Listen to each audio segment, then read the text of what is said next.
You ever watch your entire family destroy their own future and smile while doing it? Because I did. And I said nothing. My name is Elena. I'm 32 years old, and until last Christmas, I thought I understood exactly who my family was. I was wrong. Not a little wrong. Completely, devastatingly wrong. Christmas at my parents' house was always loud. Too loud. The kind of loud that hides things. Laughter that isn't real. Compliments that feel rehearsed. Smiles that never reach the eyes. That night, the dining table was packed. Turkey, wine, expensive plates my mother only used once a year. My older sister Vanessa was already bragging about her new car. My younger brother Daniel was glued to his phone, pretending to listen. And my father, well, he was doing what he always did. Judging. Still working that mid-level job, Elena? He asked, cutting into his steak like it owed him money. I smiled. Yes, Dad. He chuckled. Not kindly. 32, and still playing it safe. You should have taken risks like Vanessa. Vanessa smirked without looking up. Not everyone has the mindset. There it was. Same conversation. Different year. My mother didn't defend me. She never did. She just sipped her wine and said, Elena's always been practical. Practical. That was their favorite word for me. It meant predictable. Small. Forgettable. But I stayed quiet. Because that's what I always did. Then the door opened. And everything changed. My grandmother walked in. Slow steps. Straight posture. Eyes sharper than anyone in that room. She didn't need to raise her voice. The room adjusted to her. Sorry I'm late, she said calmly. But something felt different. She wasn't dressed like she usually was. No soft pastels. No gentle smile. Tonight, she looked deliberate. Calculated. Mom, my father said, standing up quickly. You didn't have to come all this way. She looked at him for a second too long. Oh, I did. Something in her tone made even Daniel look up from his phone. We sat down again, but the energy had shifted. Subtly, like the air before a storm. Dinner continued, but quieter now. More careful. And then, just as dessert was served, my grandmother reached into her bag. I have something for all of you, she said. Vanessa immediately perked up. Gifts. My grandmother didn't smile. You could call them that. She placed 5 envelopes on the table. One for each of us. I remember the weight of mine. Heavy. Too heavy for paper. My father laughed lightly. Mom, you didn't need to. Then froze. What is this? Daniel leaned over. Is that? My mother gasped softly. My father snatched his envelope open, his expression shifting from curiosity to disbelief to something else entirely. No, he said flatly. This isn't real. I looked down at mine. A check. $5 million. My name written clearly. Signed. Stamped. Real. Very real. This is a joke, my father said, pushing the check across the table like it was contaminated. There's no way. My grandmother just watched him. Quietly. Vanessa laughed nervously. Mom, if this is some kind of prank. It's not, my grandmother replied. Silence. Heavy. Uncomfortable. Dangerous. And then my mother did something I will never forget. She tore the check in half. Just like that. A clean, deliberate rip. There, she said, placing the pieces down. Enough of this nonsense. Vanessa hesitated for a second, then followed. Rip. Daniel crumpled his into a tight ball, tossing it onto the table. This is fake money, he muttered. My father leaned back in his chair, satisfied. Exactly. We're not fools. The only sound left was the crackling of the fireplace. Vanessa stood up, walked over, and without hesitation, dropped her check into the flames. It curled instantly, blackened. Gone. I didn't move. I didn't speak. I just looked at my grandmother. She was watching me. Only me. Are you going to do the same? My father asked, raising an eyebrow. All eyes turned to me, waiting, judging, expecting. I folded the check carefully, slid it back into the envelope, and said 2 simple words. Thank you. The room went cold. Vanessa scoffed. You actually believe this? I didn't answer. My father shook his head. Always naive. My mother sighed. Elena, grow up. But I didn't argue. Didn't defend myself. Didn't explain. Because something deep inside me felt different. Not hope. Not excitement. Something quieter. Stronger. My grandmother stood up. Well, she said softly, that tells me everything I need to know. No one understood what she meant. Except me. Or, at least, I thought I did. That night, I went home with an envelope in my bag, and a strange feeling in my chest. Like I had just made the most important decision of my life. Without even realizing it. The next morning, My phone rang. unknown number. I almost didn't answer, but I did. And the voice on the other end said something that made my blood run cold. Miss Elena? The man asked. Yes. This is the bank manager. He paused. Then said, there's something you need to come in and see immediately. Every red light lasted longer. Every thought grew heavier. What if my father was right? What if it was fake? What if I had just made a fool of myself in front of everyone? But something didn't add up. My grandmother didn't do jokes like that. She didn't play games. She didn't need to. When I arrived, the bank looked the same as always. Quiet. Controlled. Normal. But the moment I stepped inside, I knew something wasn't right. The receptionist looked at me, then immediately picked up the phone. He's here, she whispered. Not who. Not a customer. He's here. Within seconds, a man in a dark suit appeared from a glass office. Mid-50s. Sharp posture. Controlled expression.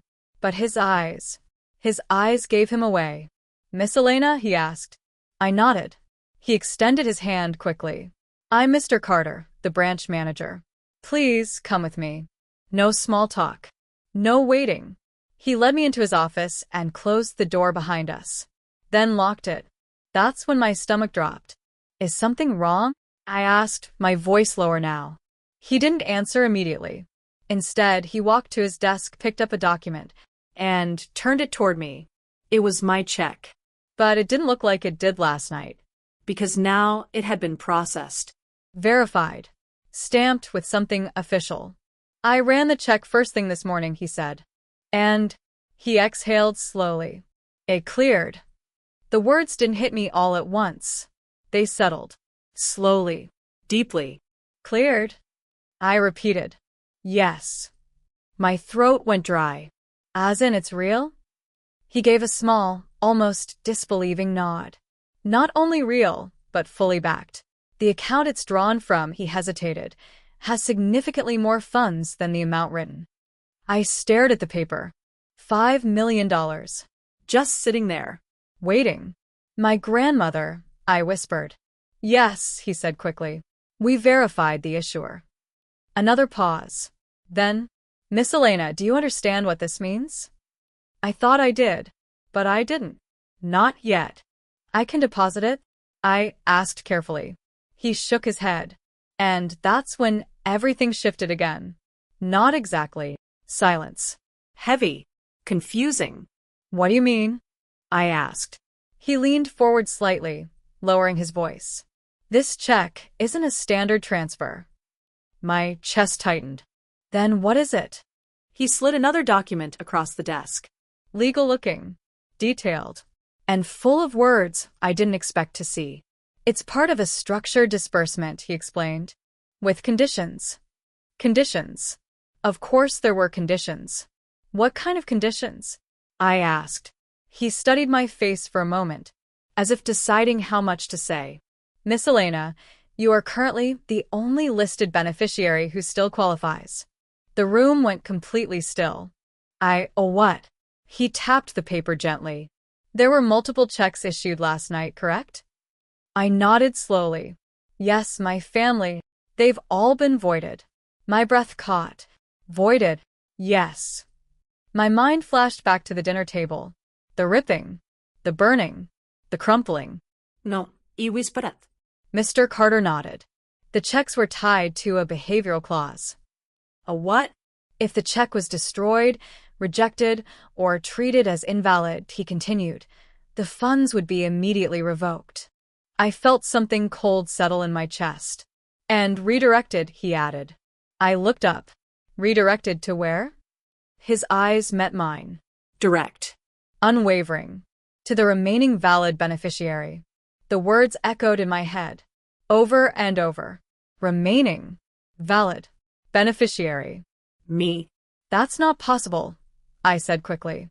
There were 4 other checks. He corrected gently. I couldn't breathe properly now. You're saying? I swallowed hard. Their money is gone? He didn't soften it. Yes. And mine? Another pause. Then, yours has increased. I stared at him. Increased to what? He turned the document slightly and pointed. My eyes followed the number. Slowly. Carefully. Then stopped. 20 million. dollars. The room tilted. They destroyed their own share, I said quietly. Yes. I leaned back in the chair, Trying to process it. trying to understand what I had just walked into. Last night, they laughed at me, called me naive, Small. foolish. And this morning, I was the only one left. There's one more thing, Mr. Carter said. Of course there was.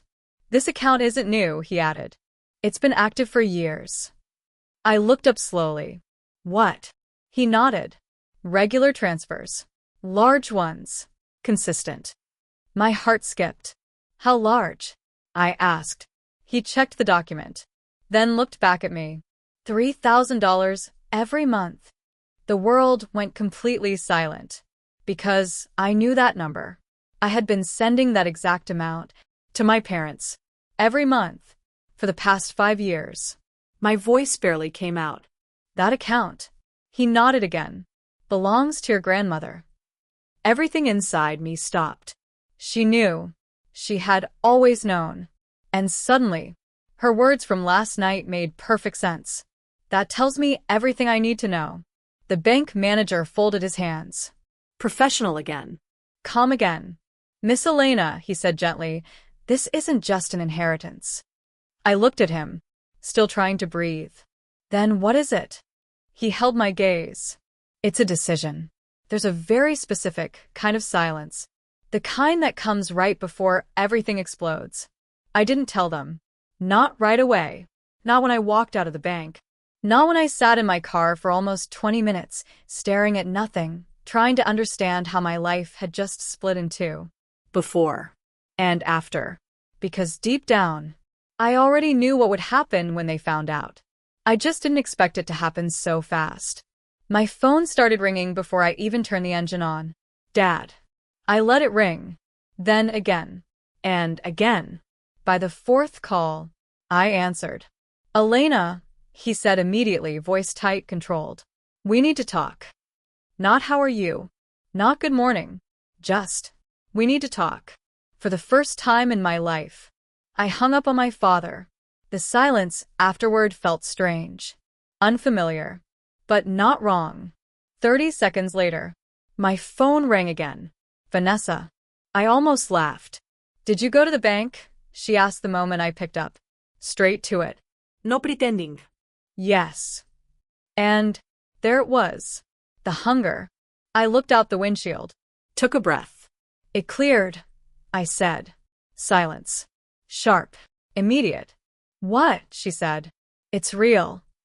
Another pause. Then, no, it's not, she said quickly. Dad already checked. He said it's fake. I almost smiled. Did he go to the bank? I asked. Silence again. No, she admitted. Then maybe he should. I hung up. This time, I didn't wait for the phone to ring again. I drove home, but they were already there. All of them. My father, my mother, Vanessa, Daniel, standing outside my apartment like a storm that had learned how to knock. I should have known. The moment I stepped out of the car, my father walked toward me. Fast. Focused. You went to the bank, he said. Not a question. Yes. And I held his gaze. It's real. The words landed harder this time, because now they could see it on my face. My mother stepped forward, her expression already shifting. Softening. Oh my God, she whispered. Anna. Vanessa's voice cut through. How much? Straight to the point. Nos cham. I didn't answer. Elena, my father said sharply. We're talking about family money. Family. That word felt different now. It was never yours, I said quietly. Wrong thing to say. Not anger. Not revenge. Clarity. You should call the bank, I said. My father frowned. Why? Ask them what happened to your checks. A flicker of uncertainty crossed his face. Vanessa grabbed her phone immediately. I'm calling, she said. She stepped aside, pacing slightly. We all watched. Hi, yes, she said into the phone. I need to verify a check issued last night. Pause. Her expression changed. Confusion first. Then disbelief. Then something else. What do you mean voided? She said, louder now. My father's jaw tightened. No, that's not possible, she continued. It was destroyed, yes, but that doesn't. She stopped, listening, and then her face went pale. Redirected, she whispered. Silence. She turned slowly, looked at me, like she was seeing me for the first time. Where did it go? My father demanded. Vanessa didn't answer immediately, because she already knew. We all did. She lowered the phone slowly. It didn't disappear, she said. My heart beat once. Hard. It transferred. My mother stepped back slightly. Transferred to who? She asked. Vanessa swallowed, then said it. To Elena. The world shifted. Not for me. For them. You could see it happening. The recalculation. The regret. The sudden, desperate rewriting of every word they had ever said to me. My father looked at me differently now. Not like a daughter. Like something else. Is that true? He asked. I didn't answer. I didn't need to. Because, in that moment, they understood everything. And that's when it happened. The first crack. My mother stepped forward again, her voice softer than I had ever heard it. Sir. I almost didn't recognize it. We didn't mean it, she said. Last night, we just thought. You thought she was a joke, I said. She flinched. Vanessa stepped in quickly. Okay, fine, we made a mistake. But that doesn't mean you just keep everything. There it was. Not apology. Negotiation. My father nodded. We'll fix this, he said firmly. We'll talk to your grandmother. This can be reversed. I almost laughed. You think she didn't plan this? I asked. Silence. Because deep down, they knew. Daniel shook his head slowly. This is insane, he muttered. She set us up. No, I said quietly. They all looked at me. She revealed you. The words landed like a mirror. And none of them liked what they saw. Then my father said something. That changed everything again. You owe us. The air snapped. I blinked. I'm sorry. You heard me, he said, stepping closer. Everything you have is because of this family. No. Everything I sent was because of them. But everything I became was in spite of them. I held his gaze. Calm. Steady. No, I said. Just one word. But it hit harder than anything I had ever said in my life. And for the first time, my father didn't know what to say. Because the version of me he understood was gone. And standing in front of him was someone he had never bothered to know. My phone buzzed in my hand.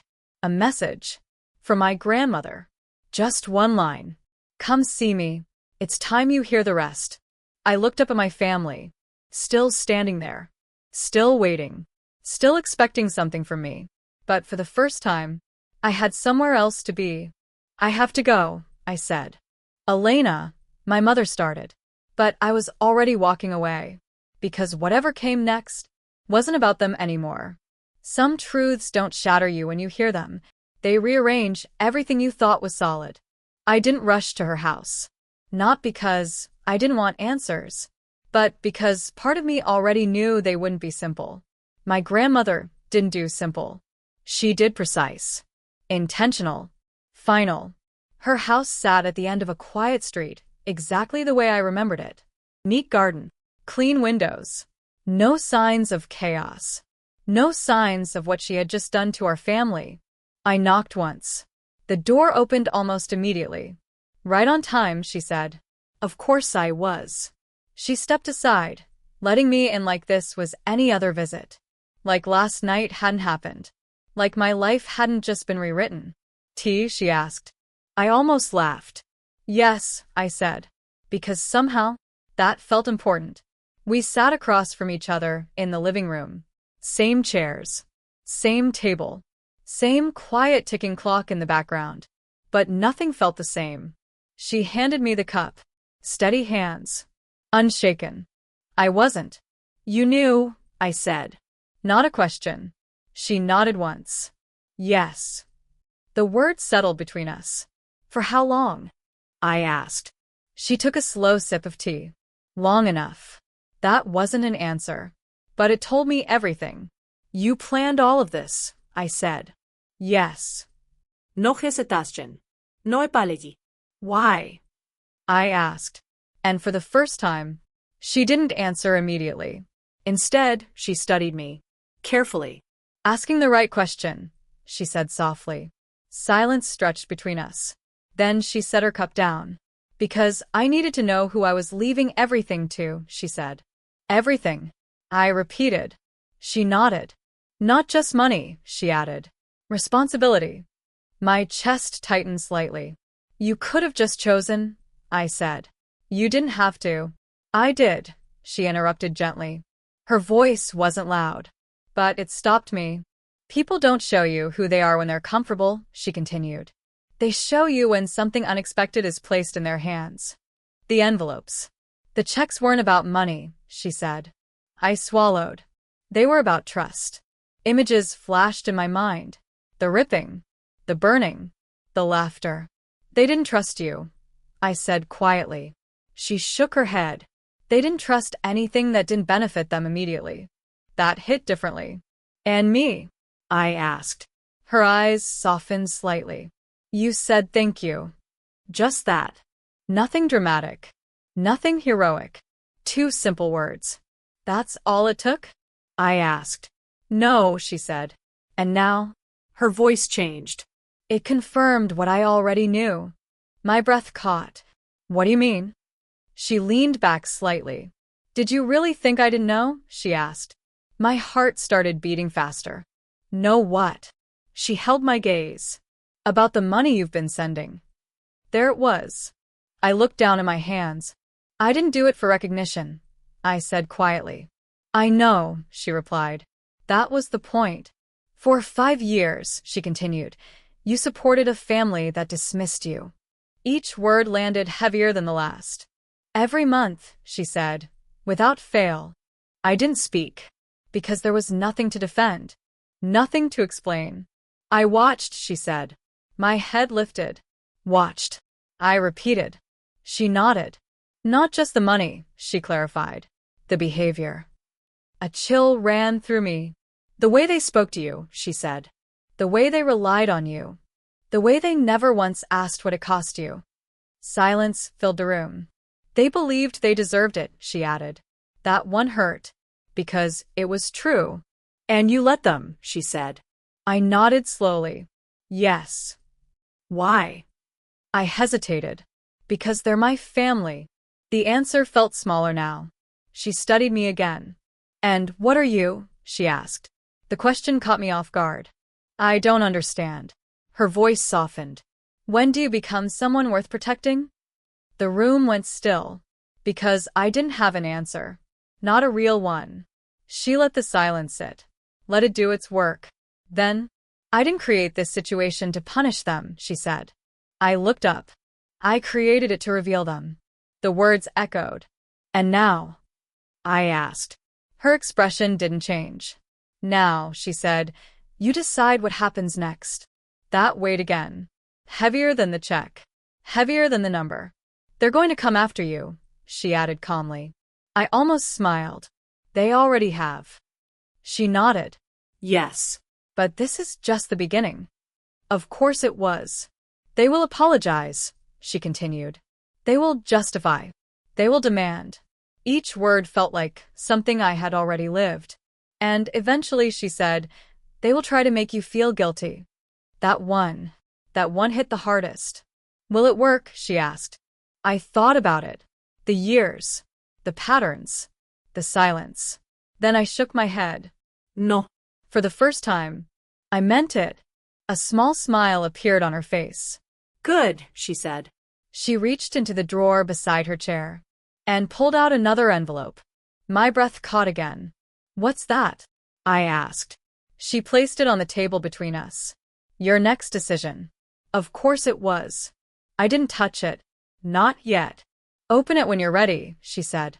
I looked at her. And if I'm not? She held my gaze. Then you're not ready for what comes with it. The room felt smaller now, not because of the space, but because of the weight of everything inside it. I picked up the envelope slowly, felt its edges, its weight, different from the first one, heavier, more final.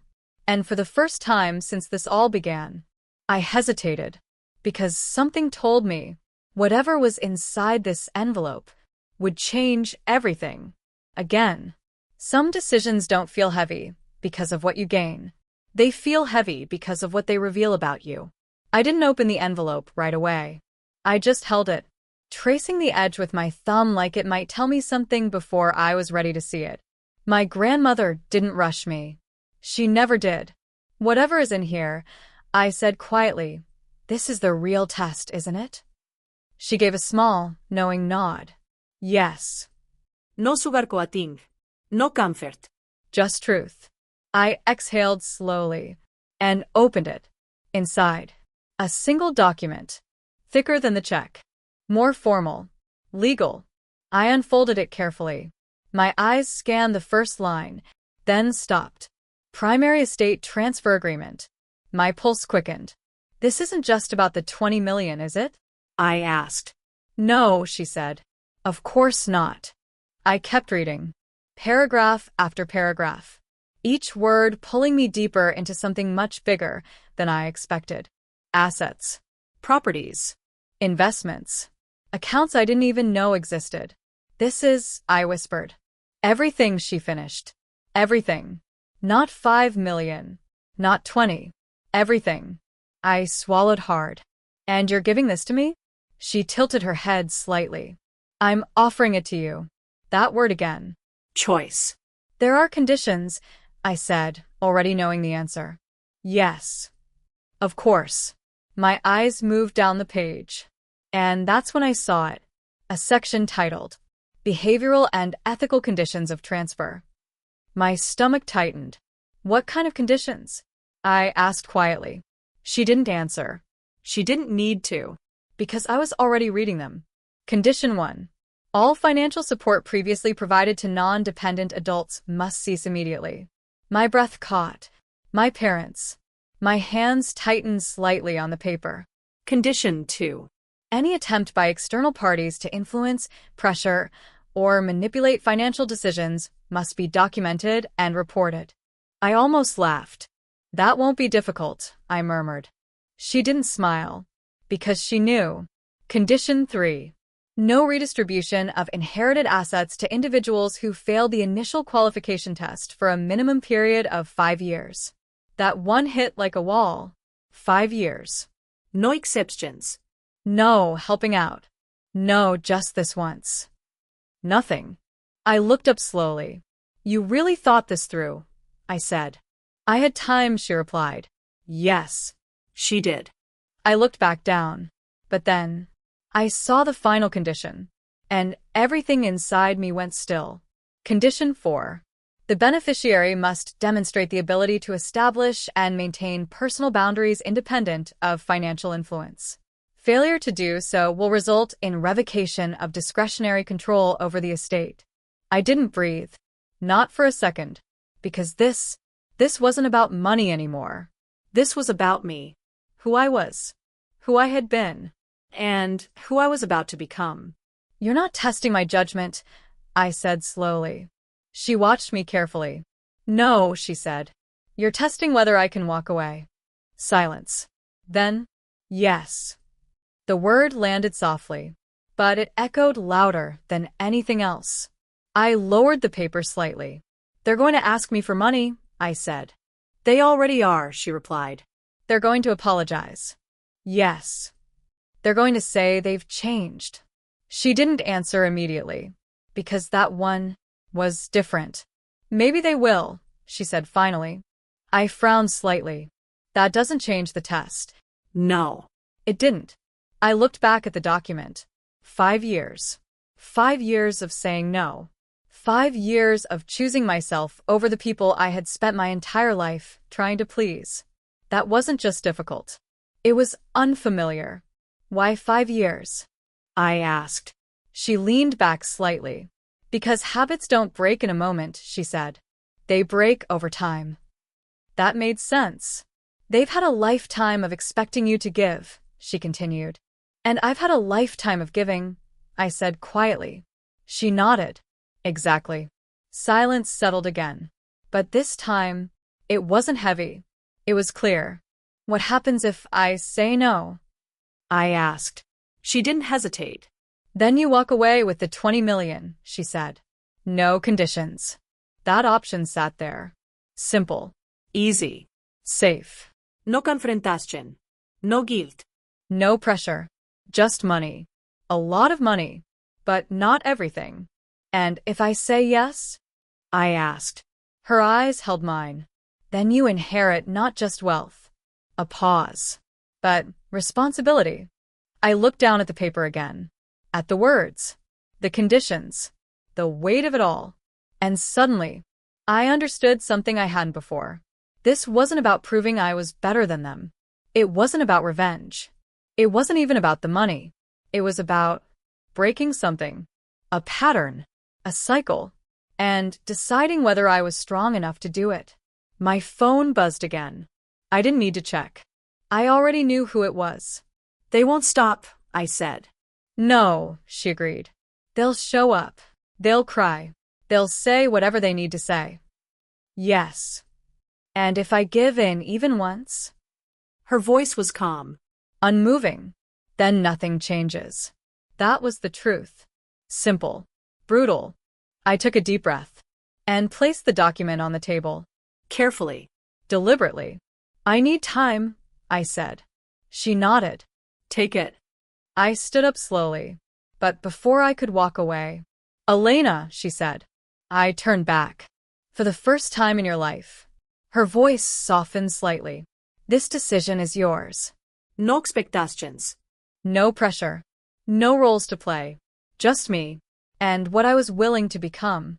I left the house with the envelope in my hand, and a question in my mind. Not what should I do, but who am I if I finally say no? There's a moment when people realize they can't control you anymore. And that's when they stop pretending. I didn't call them. Not that day. Not the next. But they didn't wait. The messages started first. Soft. Careful. Almost polite. Mom. Sweetheart, can we talk? Vanessa. I think there's been a misunderstanding. Dad. Call me. This needs to be handled properly. Handled. Like I was a situation. Not a person. I didn't reply. Because for the first time in my life, silence felt like control. Then came the calls. One after another. Back to back. Relentless. I muted my phone. But they didn't stop. Because they knew something I didn't want to admit yet. They had never needed my permission to reach me. Not before. But this time, I wasn't opening the door. Until they opened it themselves. 3 days later, they showed up again. Not angry this time. Different. My mother stood at the front. Eyes red. Voice soft. Elena, please. I opened the door. But I didn't step aside. That alone changed everything. We just want to talk, she said. You're talking, I replied. A pause. She wasn't used to that. None of them were. Vanessa tried next. Look, we overreacted, she said quickly. Anyone would've. It was a weird situation. I nodded slightly. It was. She smiled faintly, like she thought she had found common ground. So, Let's just fix it, she continued. We're family. There it was again. That word. I looked at her. Really looked. For 5 years, I said calmly, did you ever ask how I was managing to send money every month? Her smile faded. That's not the point. It is now. Silence. Daniel shifted uncomfortably. Look, he muttered. We didn't know you were struggling. I wasn't, I said. They all paused. Because that didn't fit their story. I made it work, I continued. I just didn't make it your responsibility. My father stepped forward. Enough of this, he said firmly. This isn't about the past. This is about fixing a mistake. There it was. Still calling it a mistake. What mistake? I asked. He looked at me like it was obvious. The money, he said. It was distributed unfairly. Unfair. I almost smiled. You destroyed yours, I said. We didn't know it was real, he snapped. And I did. I asked quietly. That stopped him. Because the answer was no. I didn't know. I just chose differently. My mother stepped in again, her voice trembling now. We're not asking for everything, she said. Just help us. Like you always have. That one almost worked, not because it was right, but because it was familiar. The role, the expectation, the quiet obligation. I felt it, that pull, that old instinct to say yes. And for a second, I almost did. Then I remembered the document, the conditions, the line that mattered most, the ability to establish and maintain personal boundaries. This was it. Not later. Not someday. Now. I can't, I said. The words came out steady, stronger than I expected. My mother froze. What do you mean you can't? I mean I won't. That hit harder. Vanessa's tone changed instantly. Oh my God. Elena, seriously, she said, frustration creeping in. You're going to sit there with all that money and pretend we don't exist? I'm not pretending, I said. I'm deciding. That word again. Decision. My father's patience snapped. This is ridiculous, he said sharply.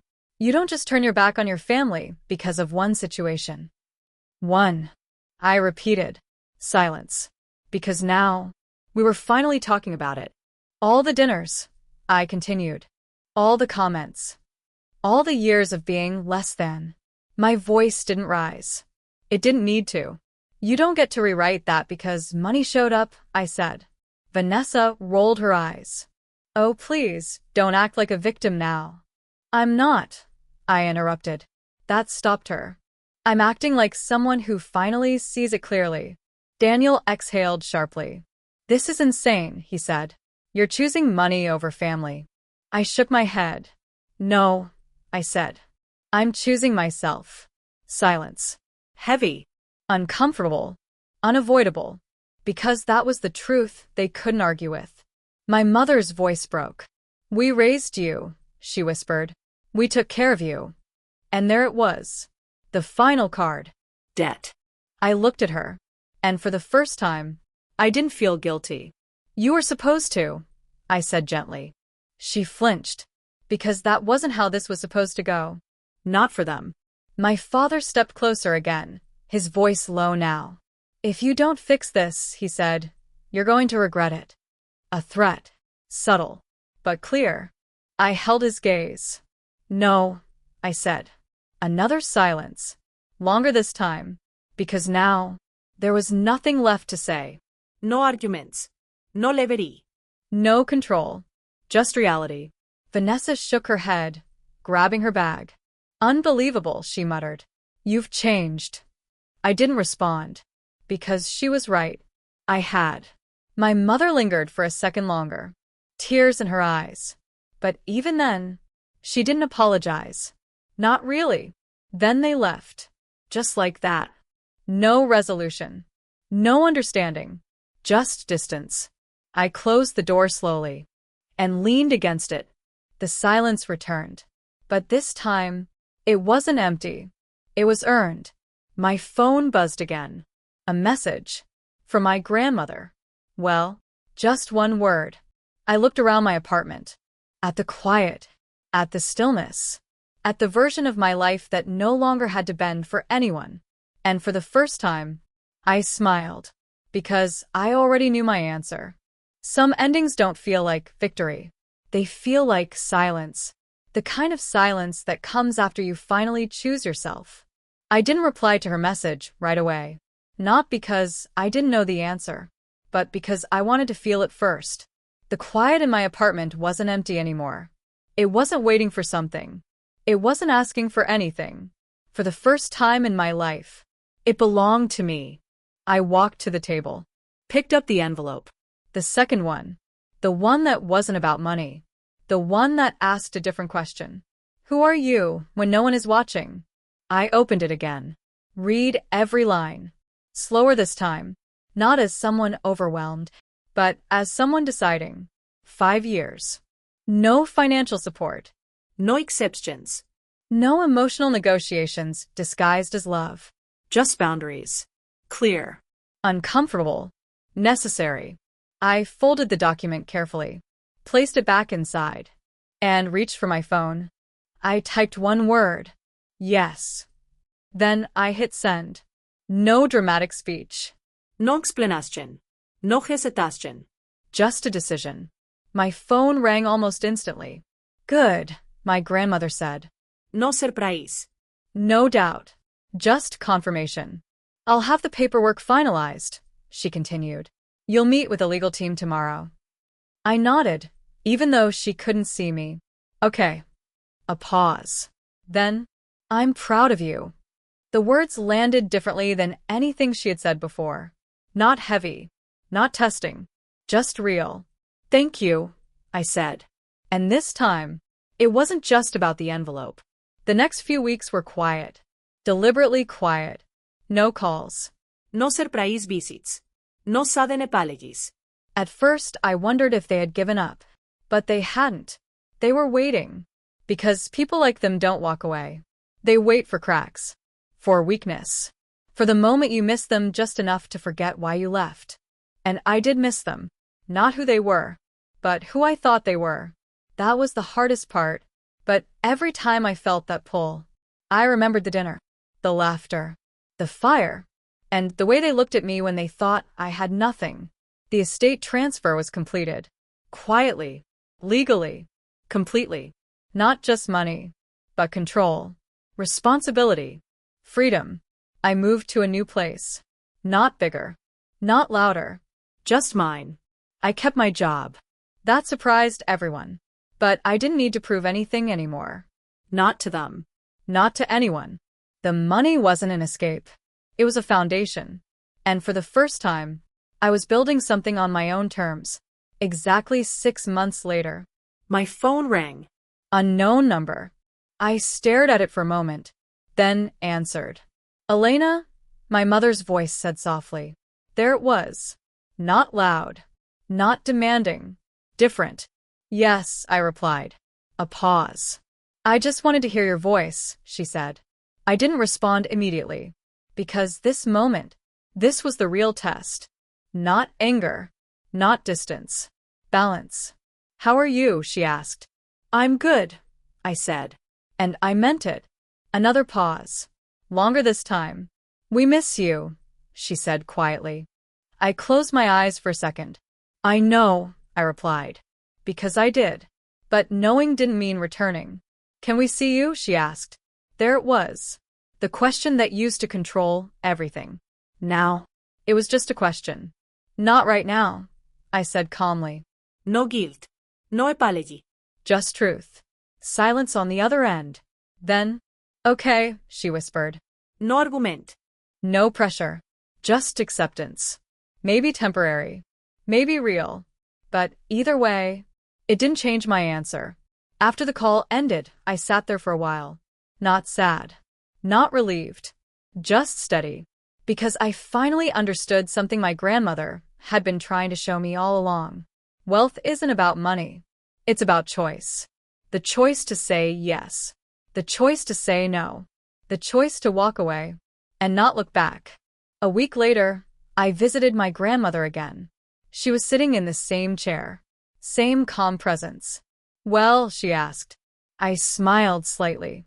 It's done. She nodded. I know. Of course she did. I sat across from her. No regrets, she asked. I thought about it. About everything. The family.